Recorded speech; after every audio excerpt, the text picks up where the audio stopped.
El final no me lo esperaba así. Eso no se lo espera nadie. Tan trágico, tan dramático. Yo pensé que iba a tener una conclusión buena, por cómo iba la novela, ¿no sabes? Y que al final ese escritor frustrado, pues de alguna forma, iba a reivindicarse. Pero te quedas un poco como plaf cuando llega al final y todo es... Y que mucha gente no es como parece, porque la mujer, que parece la típica guay, chachi, al final demuestra... Trabajadora, responsable, Sí, al final buena demuestra... esposa. Además lo acusa a él de ser infiel, porque sí, le fue con el pensamiento, pero ella le fue corporalmente. Entonces es como ver la paja en el ojo ajeno y no ver la viga en el propio. Y claro, los dos seres, tanto él como ella, era un matrimonio que parecía que era por amor, pero en realidad eran dos seres frustrados que se unieron y después se van viendo las costuras de ese matrimonio. Eso se ve muy bien en la novela. Y después hay un personaje que yo no hubiera...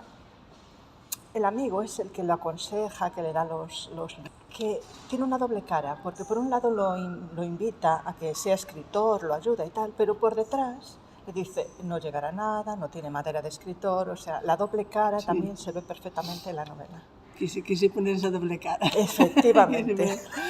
Porque sabes que hay mucha gente, que sobre todo cuando eres escritor y una escritora no conocida, como es mi caso, que te pueden decir una cosa y luego están pensando lo contrario. Claro, ¿no? Es mejor decirlo a la cara, pues si tú pensabas que no era así, ese hombre no se hubiera obsesionado. Fue un mal amigo porque engañó realmente, o sea, se dejó llevar por hacerle creer que realmente valía y no, claro, no valía entonces tanto. él se vio con esas ínfulas y yo creo que él en el fondo veía que no podía hacer esa gran novela, que él quería hacerla, pero eso lo frustraba, entonces se obsesionó con el personaje.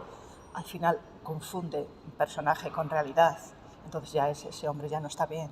Y entonces la mujer, en vez de ayudarlo, y además ella veía, porque tanto mandó a la vecina a espiarlo como ella misma, se da cuenta que no podía engañarlo, porque simplemente estaba a distancia, ni siquiera había hablado con esa mujer, y en sus seguimientos tenía que haberlo visto. Pero son esas obsesiones que se meten en la cabeza. Son obsesiones de uno y otro. Porque aquí hay mucho, como digo yo, desarreglo emocional. Hay obsesiones que son producto de una enfermedad o de algo similar a una enfermedad. Yo creo que mental. es la historia de la obsesión.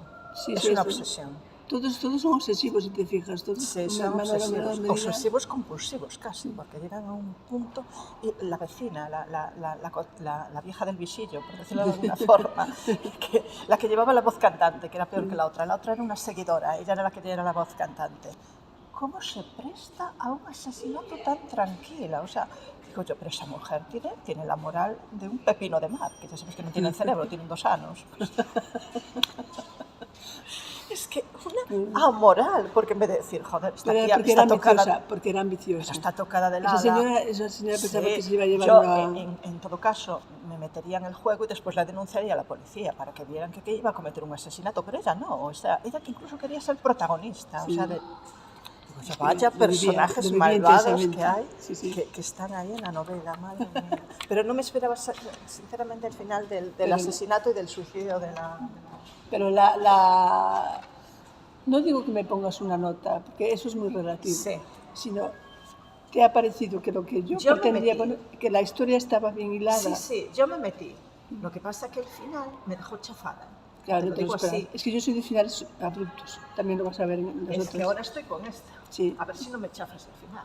Pues a mí me gusta, eso es herencia de microrelato. Cuando yo hacía microrelatos, la tendencia general era un final microrelatos. Microrelatos. Era, lo más esperable era que hubiese un final sorpresivo que te deja así, con la cara así. Pues yo eso lo apliqué a mis novelas. Pero no esperaba un final tan dramático, sinceramente. Hombre, es que no se lo espera nadie. Esperaba o que él se reivindicara y al final consiguiera escribir la novela, ya que lo escribió el del Coruño y tal, y siguiera con la escuela de escritores y tal, o al final se diera cuenta de que no podía acabar un libro, que sí que lo tenía en mente, pero no era capaz de hilvanarlo, de tal, porque no... tal, o una cosa o la otra, y que al final se separara de su mujer, porque viera que era una relación tóxica, que pareció mucho mucho tal, pero en realidad era una relación tóxica. Sí, me lo veo así. No sé qué te iba a decir yo ¿qué opinas del realismo mágico al final?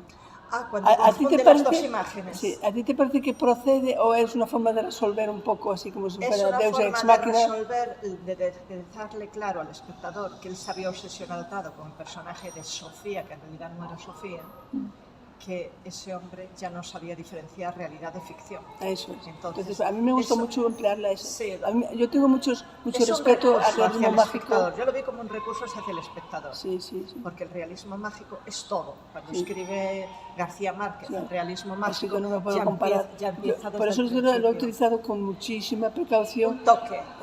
Es un toquecillo que Es un pongo toque. al final, también para sorprender al lector y también para que lo que dices tú, para que se dé cuenta de que realmente hay mucho de fantasía, mucho de obsesión, mucho de imaginación y que la realidad se confunde fácilmente. A todos nos puede pasar que confundimos la realidad con la ficción o con la imaginación. Entonces, por eso me gustaba jugar con eso. Esta novela me dio muchísimo trabajo, por el sentido ¿Más de que... que esta? Sí, porque más que esta es esa. la siguiente. Sí, es la última, sí. Me dio más trabajo porque yo tenía que hacer una novela dentro de una novela. Claro. Y una novela con un lenguaje determinado, con esos términos que a ti te chocan. Oye, que también conste que la novela, como la estaba hilvanando él, de cómo pudo llegar esa chica, Sofía, entre paréntesis, Sofía, a lo que le pasó, que el padre no la creyera, que creyera al acosador, eso es tremendo. Esa daba para una novela también, o sea, desde el principio siendo así. Quiero decir, sin necesidad del matrimonio de obsesivos. Yo quise complicarlo un poco más. Sí, esa podría haber sido una grandísima novela, que además reivindicaba muchas cosas en la mujer, ¿sabes? De que no te crean, de que tal. Eso hubiera sido fantástico, bueno, es mi opinión. Sí, está bien. Eso ya estaba en sí, era una novela ya de cosas. Pues el libro sobre Teresa Prieto yo lo veo como un poco el yin y el yang. Dos personajes, los más importantes para mí del libro, que son el tío de ella y Teresa, la sobrina. Entonces, todo lo ético está en el lado de la sobrina y todo lo poco ético está en el lado del tío. Me recordó también una película que era La sombra de una duda, de Joseph Cotten, que también eran el tío y la sobrina, también con los dos conceptos. Lo que pasa es que en ese Joseph Cotten, en La sombra de una duda, era encantador, te envolvía, parecía una buena persona. Este no, ya desde el principio ves cómo es, ¿no? Y